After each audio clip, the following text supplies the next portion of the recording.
उस समय व्यास जी ने उस श्रुतियों से पूछा कि आप मुझे एक बात तो बताइए कि ऐसे भगवती का सालोक्य कैसे प्राप्त होगा, क्योंकि मेरे तो कोई पुत्र हुआ ही नहीं है और मैं भी जो सत्यवती जो उपरिचर की गिरिका के नाम से, जो मत्स्यंदरी के नाम से उसका जन्म हुआ था, तो पुत्र के रूप में जो दताशी नाम की अप्सरा थी जो जमुना जल में स्नान कर रही थी और च्यवन मुनि का संध्यावंदन चल रहा था, उन्होंने उनका पेड़ पकड़ लिया। उस ऋषि ने उसे श्राप, और वो श्राप ऐसा कि उस श्राप से वो डर गई, भयभीत हो गई, क्योंकि संतों के द्वारा जो श्राप मिलता है वो कभी निष्फल नहीं होता। घबरा गई और उसने पूछा कि इससे कैसे मुझे मुक्ति मिलेगी। जो उपरिचर गिरिका को जो वीर का डोना बाज पक्षी के हाथ से उन्होंने जो भेजा था, वो उस मत्स्योंदरी ने मछली के रूप में परिणित हो गई, क्योंकि उन्होंने श्राप दिया था कि तू अभी के अभी मछली हो जा।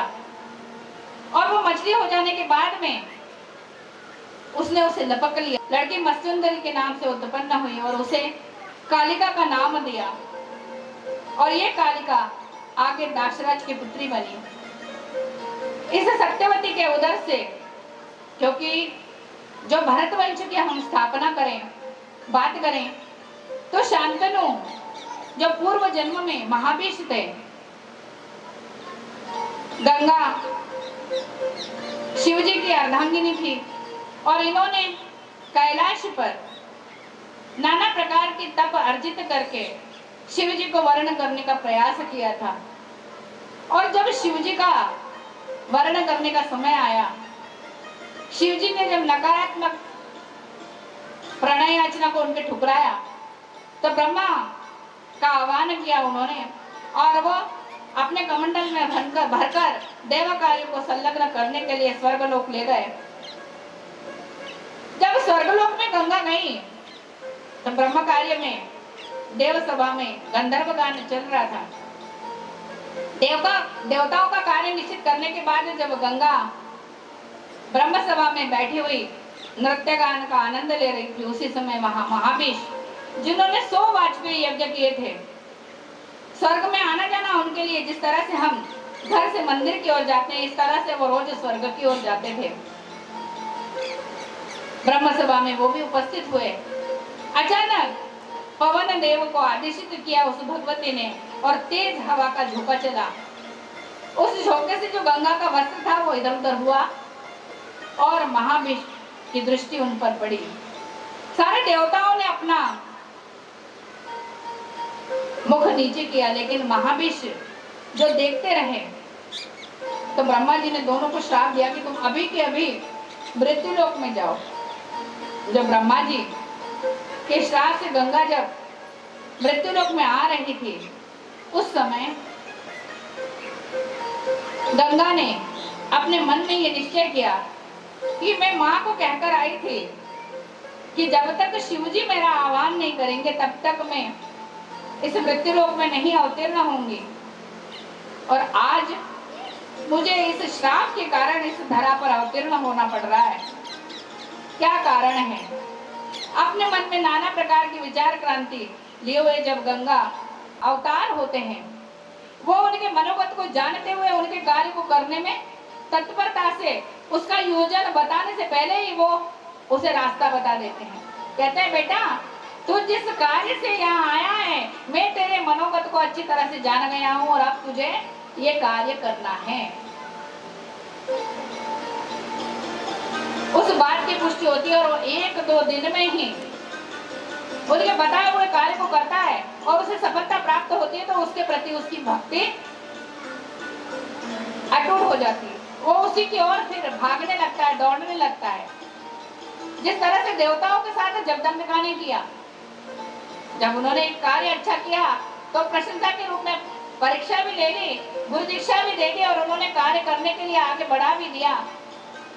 जिस तरह से दक्ष ने पुत्रों को जन्म देने के बाद कोई योजन उनका सिद्ध नहीं हुआ, तो उन्होंने कहा कि अब मैं पुत्रों को उत्पन्न करूंगा ही नहीं, क्योंकि भले ही पुत्र के द्वारा सद्गति प्राप्त हो, लेकिन मैं तो अब 60 कन्याओं को जन्म दूंगा।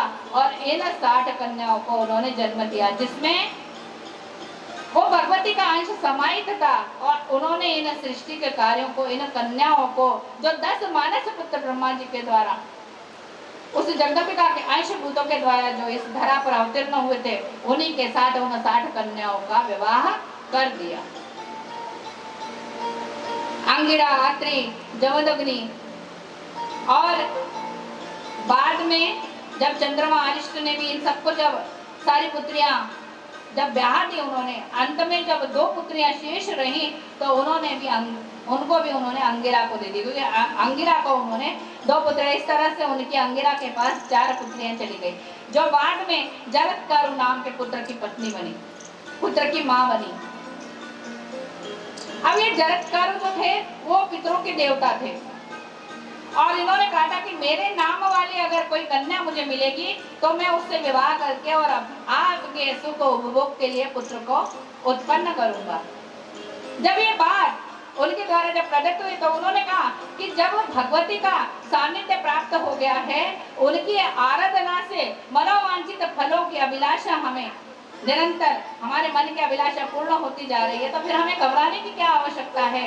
तो उन्होंने एक बात कही कि माँ, अब जो जन्म हो उस जन्म में, क्योंकि धन्य शरीरम खलु तस्यम देहितो तस्य व्यय स्वाते खेतम तब खेतये, जिस तरह से खेती करता हुआ किसान मनुष्य को अन्न उपार्जन करता है, इसी तरह से संतों का भी कार्य होता है कि अच्छे समझ का निर्माण करना, अपने शिष्यों के द्वारा नाना प्रकार के कार्य करते हुए उनको यथा योग्य ज्ञान प्राप्त करना। जिस तरह से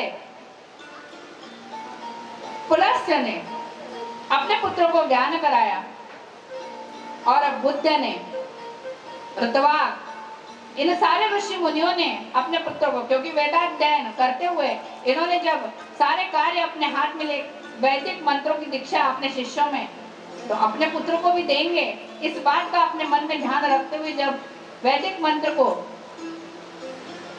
धारण करते हुए अपने शिष्यों में पढ़ाया, तो उन्होंने अपने पुत्र को भी उस पंक्ति में बिठाला, तुम भी बैठ जाओ और वेद अध्ययन करो, इन्हें मेरे जो ये शिष्य कर रहे हैं इनके साथ तुम्हें भी पढ़ना है। इन नाना प्रकार के तरीके उन्होंने अपनाए, लेकिन वो पुत्र वेदों का अध्ययन नहीं कर सका।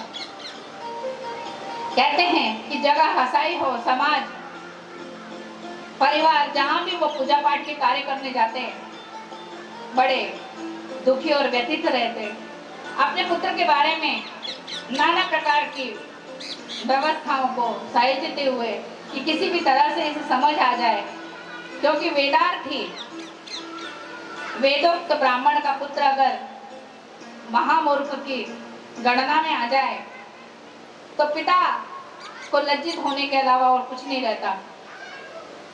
तो उन्होंने कहा कि ठीक है, तुम्हें पढ़ना नहीं है तो तुम घर से चले जाओ। अब वो घर से चले तो गए, लेकिन उन्होंने गहन जंगल में जाते हुए वहीं अपनी एक पूर्णकुटी बनाई, और वहां बैठकर उन्होंने उस जगदम्बिका का आह्वान किया। आह्वान करते हुए अपने भी हो, चाहे कैसी भी विषम परिस्थितियां मेरे समक्ष उपस्थित हो जाएं, क्योंकि भीषण जंगल में मैं अकेला रह रहा हूं। ये बात जैसे ही उन्होंने जानी, और वहां कई वर्ष जब व्यतीत हुए, तो एक शिकारी, एक सुअर घायल अवस्था में, बाण से रक्त रंजित अवस्था में जब उनके समक्ष से निकला और झाड़ियों में अपने आप को बचाते हुए छुप गया। जो उनकी कुटिया थी उससे थोड़ी दूर और गहन झाड़ियां थी, वहां जाकर उसने आश्रय लिया। जब वो शिकारी उनके समक्ष उपस्थित हुआ और उसने पूछा, महाराज, कहते हैं आप सत्यनिष्ठ हो, क्या आपके यहाँ से कोई जानवर जाता हुआ दिखा? क्या आपने किसी सुअर को, बाघ को घायल अवस्था में जाते हुए देखा?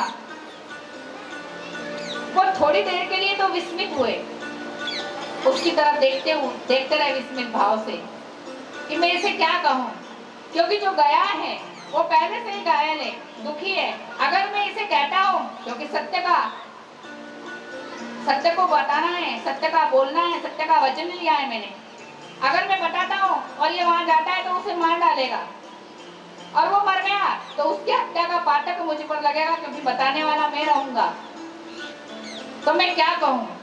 तो उनके मन में जिस तरह से अपने सामने से अगर कोई निकल जाता है, ए करते हैं, तो वो वागीज मंत्र बन गया जो उनके मुख से स्फुरित हुआ, और उस ए मंत्र से ही उनको सरस्वती प्रसन्न हो गए, उनकी जिह्वा पर बैठ गई। तो उसने उस बहेलिया, उस शिकारी से कहा कि जो आंख देखती है वो बोलती नहीं है, और जो बोलती है वो विल कर लेते हैं, दुखी कर लेते हैं, व्यतीत हो जाते हैं। और जब ये बात उन्होंने कही तो वो समझ गए कि ये मैं जो कह रहा हूँ ये इसकी समझ से परे है, और जगदम्बिका की कृपा के कारण से हो गई, और वही महाकवि कालिदास बन गए। ऐसी उस जगदम्बिका की कृपा उन पर हुई। जब भगवती ने दक्ष को इन सारी कन्याओं का वर्ण बुझाने के बाद में अब उन्होंने कहा इसका जन्म सार्थक होना है।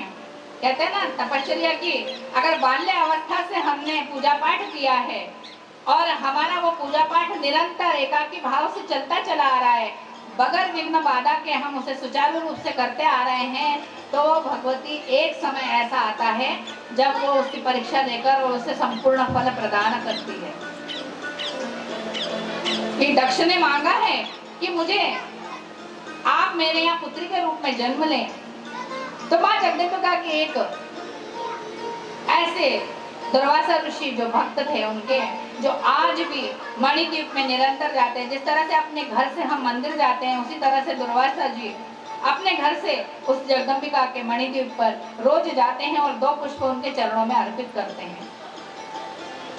रोज जब दुर्वासा जी मणिद्वीप की ओर गए, वहां जाकर भगवती ने उन्हें, जिस तरह से हम कहीं देवालय में जाते हैं और हमें कोई पुष्प मिलता है तो उस पुष्प को हमें कृपा प्रसाद समझकर सहेज कर रख देना चाहिए, लेकिन हम ऐसा नहीं करते, उसे लाकर हम ऐसे ही रख देते हैं। जबकि वो उस देवता की, उस शक्ति की हमारे जो कृपा मिली है वो ऐसी धरोहर है जो हमारे धन खजाने को परिपूर्ण करेगी, लेकिन हम भूल जाते हैं और उसको छोड़ देते हैं, यत्र तत्र पटक देते हैं उसे।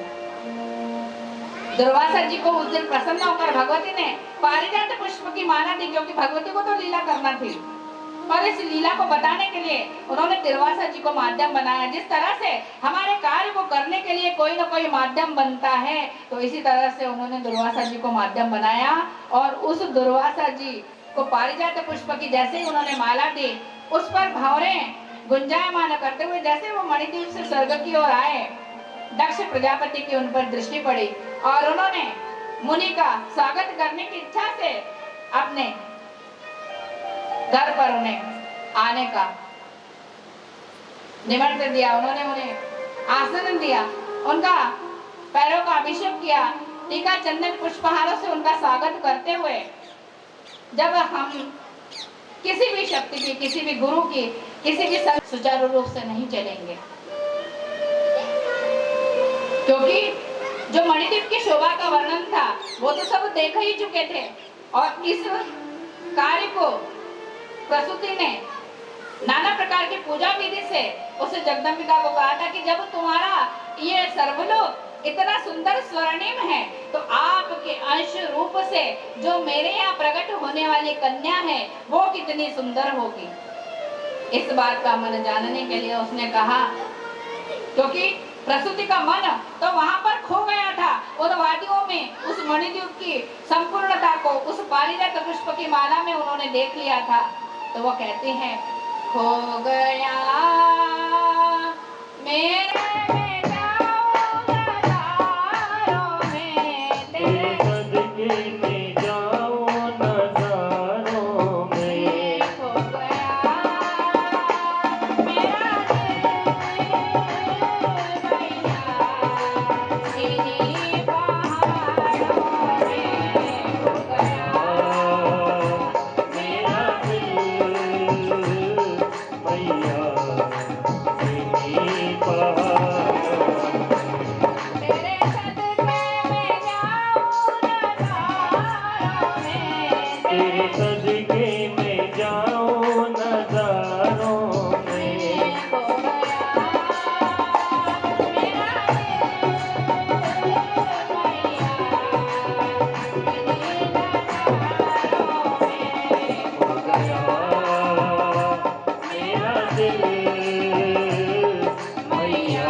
तेरे द्वारे पे माँ जो भी आता है, तेरे द्वारे पे, तेरे द्वारे पे, तेरे द्वारे पे, तेरे द्वारे पे, तेरे द्वारे पे माँ जो भी आता है, तेरे द्वारे पे माँ जो भी आता है, फूल श्रद्धा के वो चढ़ाता है, फूल श्रद्धा के वो चढ़ाता है।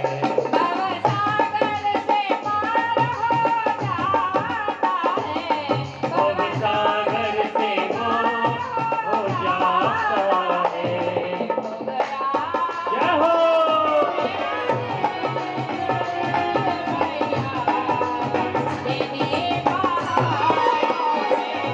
हो गया मेरा दिल इन्हीं बहारों में,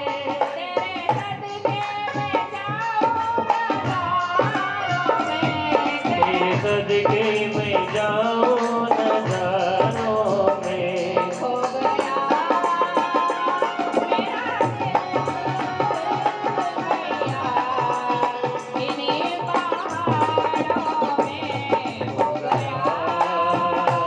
मेरा दिल मैया इन्हीं बहारों में। मेरा दिल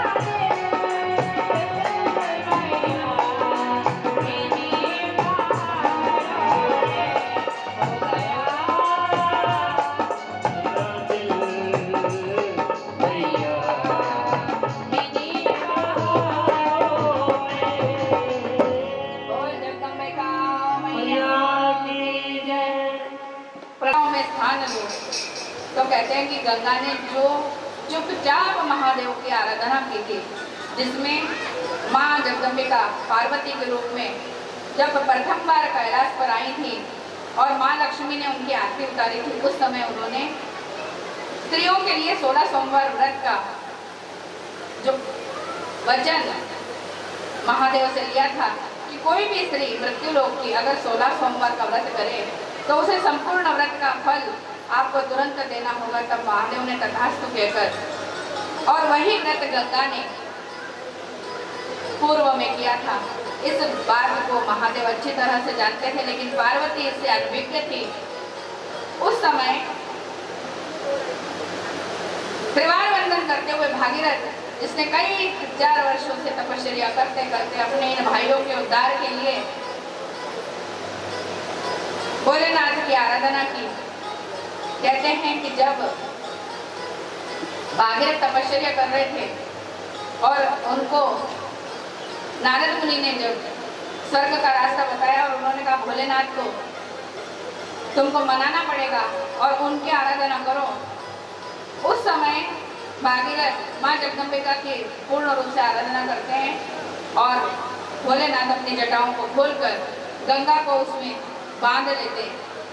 बांधने के बाद उन्होंने कहा मुझे बांध तो रहे हो भोलेनाथ, लेकिन एक बात बता दो कि जो मृत्यु लोक का जीव हमारे नाना प्रकार के जैसे गंगा, यमुना, सरस्वती, सिंधु, कावेरी, नर्मदा, गोदावरी, तो प्रथम बार जब शिव जी को माँ जगदम्बिका ने 3 बार दीक्षा दी, एक बार नर्मदा तट पर, एक बार गंगा के घाट पर और एक बार उन्होंने मणिद्वीप में।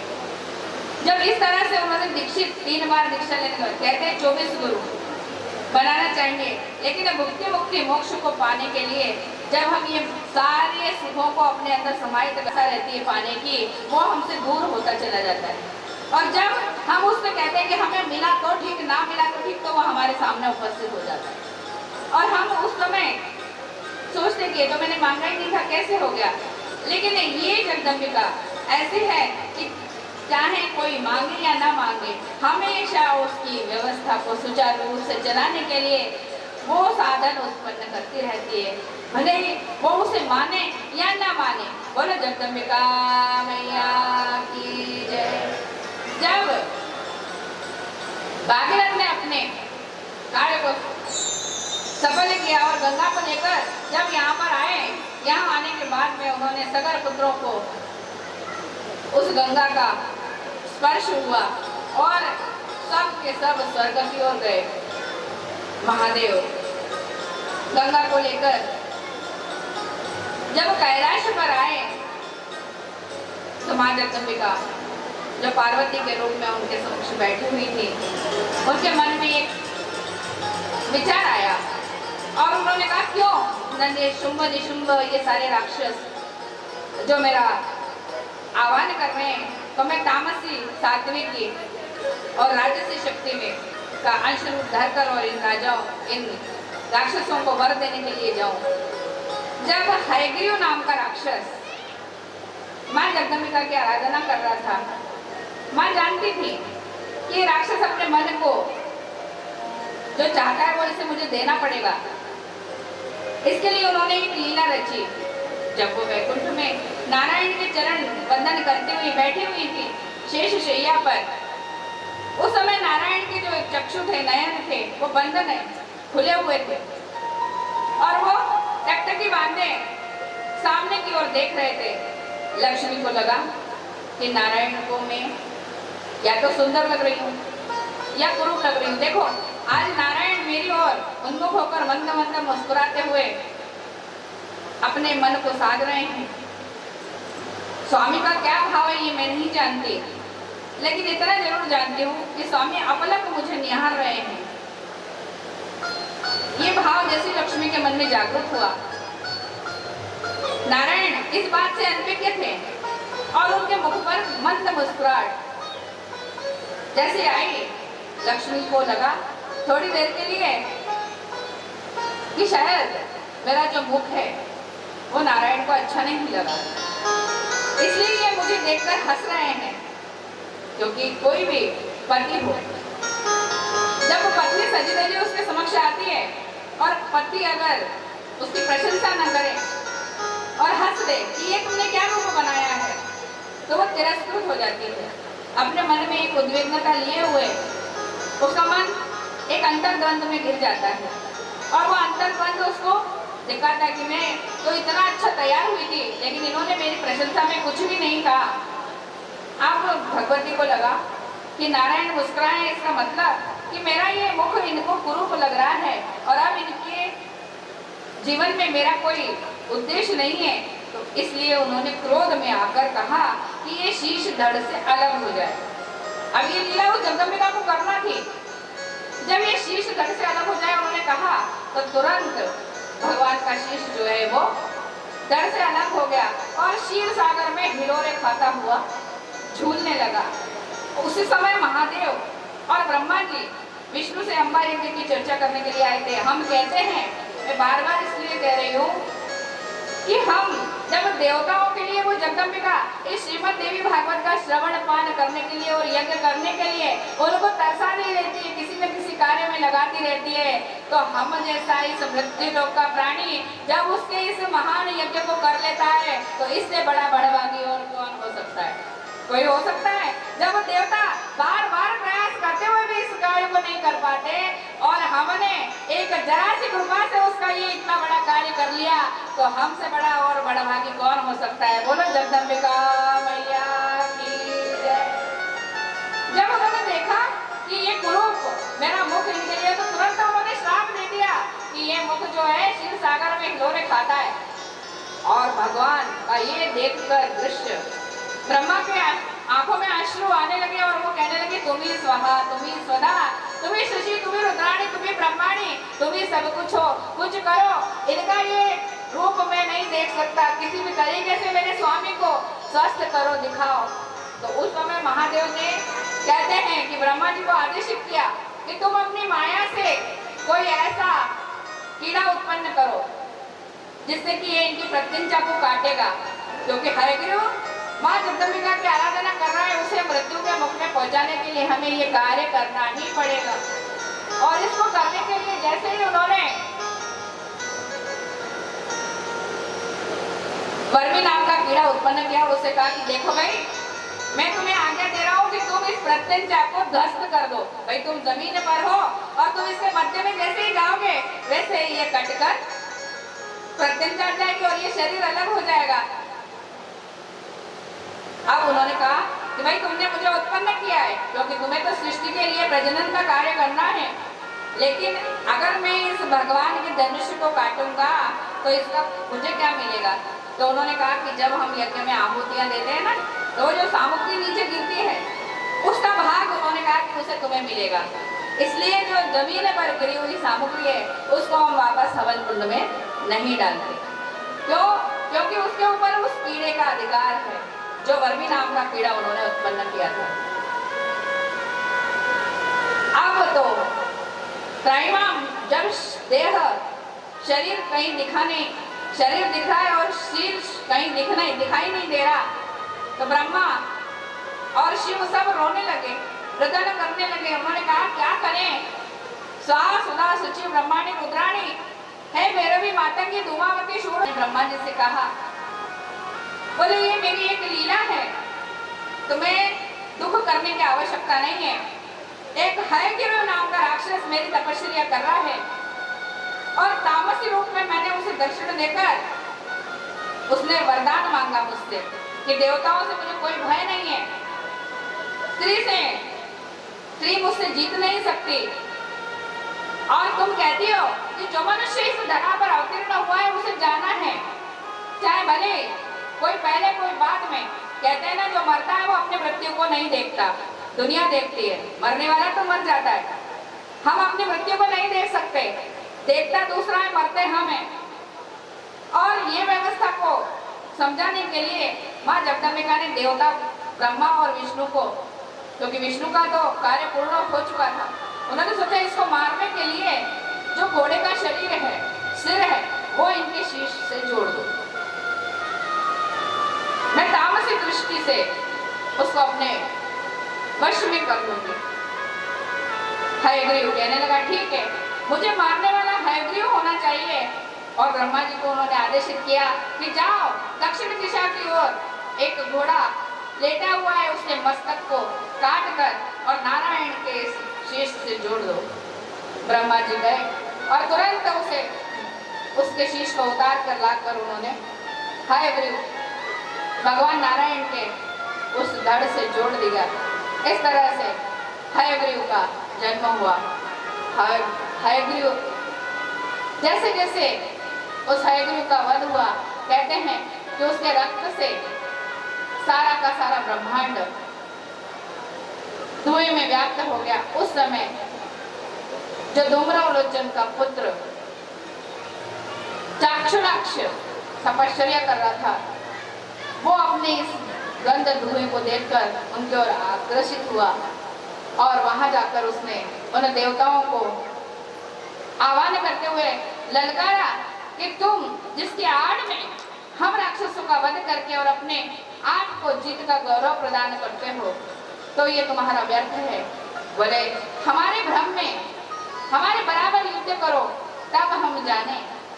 इस बात को सभी देवताओं ने सुना और माँ जगदम्बिका से जब उन्होंने प्रार्थना करने के लिए कहा,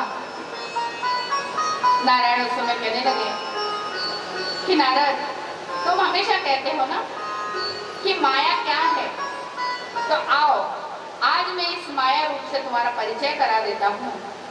और उन्होंने नारद मुनि को ले जाकर गंगा के तट पर आए और गंगा के तट पर आकर उन्होंने कहा कि महाराज, अब तुम जो ये नारायण नारायण करते हो ना, ये अपनी खड़ताल और एकतारी यहाँ इस तट पर रख दो और तुम जाकर इस गंगा में डुबकी लगाओ।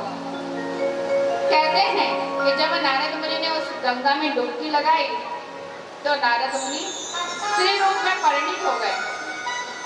स्त्री रूप में परिणित हो जाने के बाद नारद मुनि ने सोचा कि अब मैं, क्योंकि जब गंगा में डुबकी लगाई नारायण ने माया से परिचय कराने का निश्चय लिया कि हमेशा माया माया कहते, अभी तो काम किए, ऊपर भी इनको विजय प्राप्त करना है, लेकिन पहले इनसे माया का परिचय हो जाए, उसके बाद फिर काम की व्यवस्था की जाए।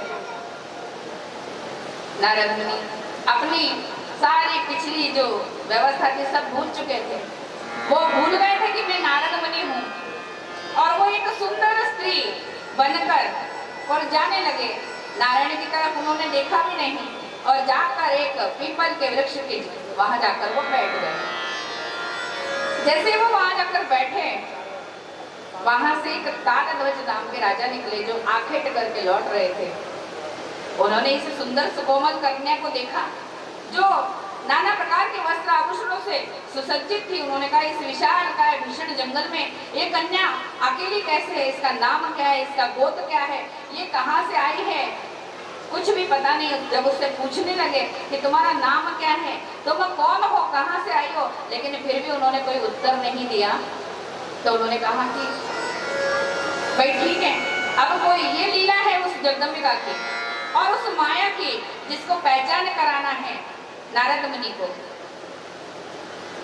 तो हमारी स्त्रियों के आगे जो सौभाग्य कांक्षी लगता है ना, माँ जगदम्बिका की कृपा प्रसाद से उस तारध्वज की बुद्धि में वो माँ जगदम्बिका की माया ने प्रवेश किया और उसका नाम सौभाग्य कांक्षिणी रख दिया। तो हम जब सुहागिन स्त्रियों के नाम के आगे जो सौभाग्य का नाम लगता है वो इसी कारण से लगता है। अब नारद मुनि का नाम उन्होंने सौभाग्य कांक्षिणी रखा, उसे अपने घर ले गए। घर ले जाने के बाद में उन्होंने उनके साथ विवाह किया और विवाह करने के बाद में अपना कार्य करने लगे। जो नारद मुनि 24 घंटे 7 समय 8 याम कहते हैं ना, सिर्फ नारायण नारायण की करतल ध्वनि, क्योंकि उनको दक्ष का श्राप लगा था। एक जगह सुस्थिर न रहने वाला नारद मुनि आज तारध्वज के यहाँ मदिरा पान भी कर रहा है और सारे सांसारिक सुख साधनों का उपभोग कर रहे हैं। उनसे उन्हें नाना प्रकार पुत्र पुत्रियां नाती पोते संती, एक अच्छा खासा उनका कुटुंब बन गया। और ये कुटुंब बनने के बाद में वर्षों वर्ष व्यतीत हो गए। जब नारायण एक बार वैकुंठ में बैठे हुए लक्ष्मी से विचार मंथन कर रहे थे, उसी समय उन्होंने मन में विचार किया कि नारद मुनि के बिना कैलाश वैकुंठ और स्वर्ग सब सुना है, क्योंकि निरंतर उठते बैठते नारायण नारायण की करतल ध्वनि सुनाई देती थी। देखें क्या हुआ, माया का प्रभाव कहाँ तक पहुंचा, ये देखने के लिए नारद मुनि वहां जाते हैं। योग माया की दृष्टि से वहीं एक विपरीत राज्य स्थापित होता है और उसका आक्रमण तालध्वज के राज्य पर हो जाता है। तालध्वज के राज्य पर जैसे ही आक्रमण हुआ, युद्ध के लिए तालध्वज ने अपने समूचे नाते रिश्तेदार सैनिक सगे संबंधी सब उस युद्ध में समाहित हुए। समाहित होने के बाद में देखा तो युद्ध 11 दिन तक चला और उस युद्ध का इतना भीषण हुआ कि तालध्वज की पूर्ण सेना समाप्त हो गई, सारा कुल समाप्त हो गया।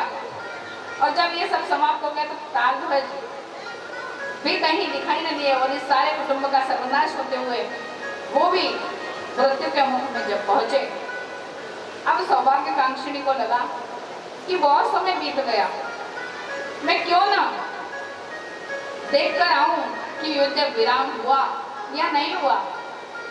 और वो घोड़े पर आरूढ़ होकर जैसे ही उस युद्ध भूमि में गई, सर्वत्र उन्होंने अपने सारे कुल को जब मृत्यु के मुख में देखा, भगवान ने सोचा कि अब इनको अपने पूर्व रूप में लाना है, इसलिए उन्होंने वही ब्राह्मण का वेश बनाया और उनके पास जाकर पूछा, क्योंकि वो उस समय इतनी जोर से रुदन कर रही थी कि पूरा ब्रह्मांड कंपायमान हो गया। और उस कंपायमान ब्रह्मांड को देखकर नारद मुनि झकझोरते हैं भगवान उनको कि होश में आओ। कहते हैं कि जब हमारे परिवार में कोई मृत्यु को प्राप्त होता है तो गंगा स्नान किया जाता है। नारद मुनि को वो गंगा के तट पर लाते हैं और कहते हैं कि इसमें डुबकी लगाओ। और जैसे ही नारद मुनि सबके नाम की डुबकी लगाते हैं, नारद मुनि पूर्ण रूप से फिर नारद मुनि बन जाते हैं। और ये जो पूर्ण परिचय जब नारायण ने उनको कराया तो उन्होंने पूछा, हो गया आपका माया से परिचय? नारद मुनि कहते हैं कि अगर आपकी माया ऐसी है तो मुझे ऐसी माया नहीं चाहिए। बोले जगदम्बिका मैया की जय। इसके बाद जैसे ही नारद मुनि उनको लेकर वैकुंठ की ओर आते हैं तो कहते हैं कि अब मेरा मन यहाँ नहीं रमता, मैं तपश्चर्या के लिए जाता हूँ। उसी समय सनक सनकादिक और शरद कुमार का वैकुंठ में आगमन होता है। जय विजय ये दोनों उनको जाने से रोकते हैं। उसी समय सनकादिक मुनियों का उनको श्राप लगता है और वो रावण और कुंभकर्ण के रूप में इस धरा पर अवतीर्ण होते हैं। इक्ष्वाकु वंश की जो सगर के पुत्र थे, पुलहस्य, अंशुमान, इस तरह से इनकी पूर्ण वंशावली का वर्णन है। कहते हैं ना, मनुष्य का जन्म एक जन्म से विदित नहीं है, कहते हैं 7 जन्म, 7 जन्मों का ऋणानुबंध होता है एक मनुष्य का। और इस 7 जन्म के ऋणानुबंध से अगर गर्भ, उस आत्मा को अगर कुछ चाहिए तो वो गर्भ में पल रहे पुत्र से भी वो हासिल कर दे। कहते हैं ना, गर्भ अवस्था में अगर कोई उनके घर की कन्या या बहू अगर गर्भवती है तो उसका भी गर्भपात हो जाता है। तो कहते हैं ना कि भगवान कहता है कि हम मनुष्यों की जो 7 जन्म की जो पीढ़ी है ये यूं ही नहीं है। एक बार के श्रीमद् देवी भागवत के श्रवण प्राण से जब 7 जन्मों का पूर्ण फल उन 7 योनियों को प्राप्त होता है। आज तो 3 पीढ़ियों का मानते हैं, लेकिन वो कहते हैं कि जन्म जन्मांतर के स्त्री पुरुषों के पाप एक बार करने से निष्फल समाप्त हो जाते हैं और वो उस जगदम्बिका के सालोक्यता को प्राप्त कर लेता है। और उन्हीं के पुत्र आजा के पुत्र दशरथ हुए और इन जिस पुलस्त्य वंश के लिए सूर्यवंश का जगमगाता राज्य अयोध्या का जब राजा दशरथ को मिला, उनके यहाँ जो कौशल्या थी, माँ जगदम्बा की अनन्य भक्त थी और उन्होंने अपने घर से माँ जगदम्बिका की जो पूजा करती थी उस मूर्ति को उन्होंने, क्योंकि वो मूर्ति माँ जगदम्बिका ने उनको स्वयं अपने हाथों से दी थी, उसके साथ वो अपने ससुराल में आई और आने के बाद उन्होंने जब प्रथम बार गर्भ धारण किया तो उनके कोख से जो पुत्री शांति के रूप में जन्मी। क्योंकि जिस समय नारायण को भृगु का श्राप लगा था उस समय उन्होंने उनको कहा था कि भले तुम्हें कितने भी जन्म लेना पड़े, क्योंकि 24 बार उन्होंने कहा था कि तुम्हें नरकीय यातनाएं भोगना पड़ेंगी, मानव के रूप में इस धरा पर अवतीर्ण होना पड़ेगा। नारायण उस समय चुप रहे, लेकिन माँ जगदम्बी ने कहा कि ये पुत्र अगर मेरा मूक है, अगर बड़ों के प्रति, ऋषि मुनि तपस्वियों के प्रति अगर ये कुछ बोलता नहीं है, बदले में उनके कुछ प्रश्न या किंतु परंतु नहीं करता, तो इसके लिए मुझे इसकी रक्षा करना पड़ेगी। और वो कहती हैं कि चाहे सतयुग हो, चाहे द्वापर हो, चाहे त्रेता हो, कितने भी युग परिवर्तन क्यों न हो, लेकिन जब जब तेरा जन्म होगा उसके पहले मैं जन्म लूंगी।